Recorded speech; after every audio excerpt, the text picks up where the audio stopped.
The women in cabin 10 movie review. ఈ movie 1 hour and 34 minutes తో Netflix లో stream అవుతుంది. ఇంకా ఈ మూవీ ఎలా ఉందంటే, మన హీరోయిన్ గైస్ మూవీలో హల్చల్ చేస్తా ఉంటది అనమాట.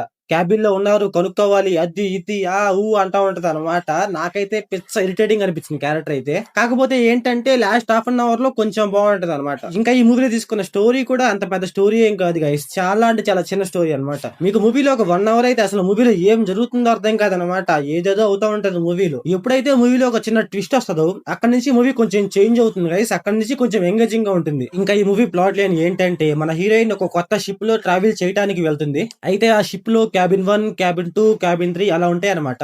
అయితే మన హీరోయిన్ ది క్యాబిన్ 8, దాని పక్కన ఉన్న క్యాబిన్ 10 లో ఏదో జరుగుతా ఉంటది. అసలు ఆ క్యాబిన్ లో ఏం జరుగుతుంది, అప్పుడు మన హీరోయిన్ ఏం చేసింది అనేసి మన మూవీలో చూస్తాం. ఇంకా ఈ మూవీ ఫ్యామిలీ వాచ్ఫుల్ అంటే మూవీలో 1-2 కిసెస్ ఉంటాయి గైస్. ఇంకా మీ ఇష్టం చూస్తారో చూడరో అనేసి. ఇంకా మూవీలో విజువల్స్ గానీ అక్కడ ఉన్న షిప్ గానీ కొంచెం బాగుంటాయి గైస్ చూడటానికి అయితే. ఇంకా ఆ షిప్ లో గైస్ ఇన్వెస్టిగేషన్ నడుస్తూ ఉంటది. మన హీరోయిన్ చేస్తా ఉంటది ఆ ఇన్వెస్టిగేషన్ నాకైతే అంత ఎంగేజింగ్ అనిపించలేదు గైస్. ఆ ఇన్వెస్టిగేషన్ ఇంకా కొంచెం బాగా రాసుకుంటే బాగుండు అనిపించింది. లిటరలీ చెప్పాలంటే ఆ ఇన్వెస్టిగేషన్ కొంచెం ఇరిటేటింగ్ తెప్పించింది నాకైతే. ఇంకా మూవీలో క్లైమాక్స్ అండ్ అక్కడక్కడ బీజిఎమ్స్ అయితే కొంచెం బాగుంటాయి గైస్. మీరు బాగా ఖాళీగా ఉంటే మూవీ ట్రై చేయండి గైస్ అంతే, లేకుంటే అనవసరం అనమాట. మూవీలో అయితే అంత పెద్ద కంటెంట్ ఏమి ఉండదు అనమాట. ఏదో ఒక చిన్న స్టోరీ తీసుకొని తీసారు అంతే.